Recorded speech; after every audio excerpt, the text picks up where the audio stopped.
రాజు మంత్రిని పిలిచి, మంత్రి, నా జీవితంలో శాంతి లేదు, నా జీవితంలో సమాధానం లేదు, నా జీవితంలో ఆనందం లేదు. నా కింద ఎవరైతే వర్క్ చేస్తున్నారో వాళ్లకు సమాధానం ఉంది, నా కింద ఎవరైతే పని చేస్తున్నారో వాళ్ళు చాలా ఆనందంగా ఉన్నారు.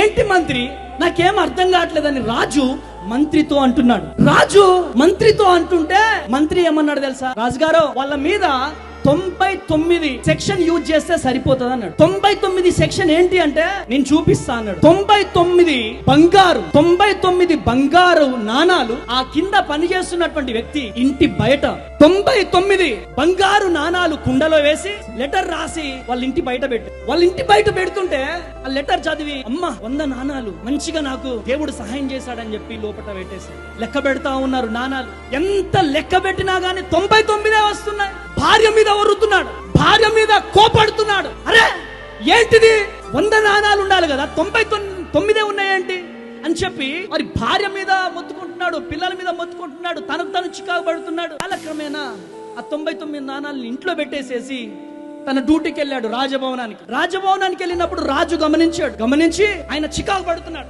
ఏంటి చికాకు, నాకు చికాకు పడుతున్నాడు, ఎక్కడ వస్తే అక్కడ పడేస్తున్నాడు, డిప్రెషన్ లోకి వెళ్ళిపోయాడు.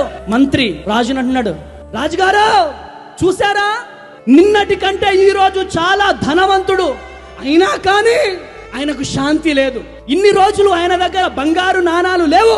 చూడండి, ఒక్క నాణము కోసం ఎలా కొట్టుకుంటున్నాడో, ఎలా విరక్తి చెందుతున్నాడో, ఎలా టార్చర్ పడుతున్నాడో ఒక్కసారి చూడండి. రాజుగారు, దేవుడిచ్చిన 99ని మరచిపోయాడు, ఒక్కటి కోల్పోతే ఒక్కదాన్ని పట్టుకున్నారు. ఈ రోజు నీ జీవితంలో కూడా ఒక్క కీడు జరిగితే ఆ కీడునే పట్టుకుంటా.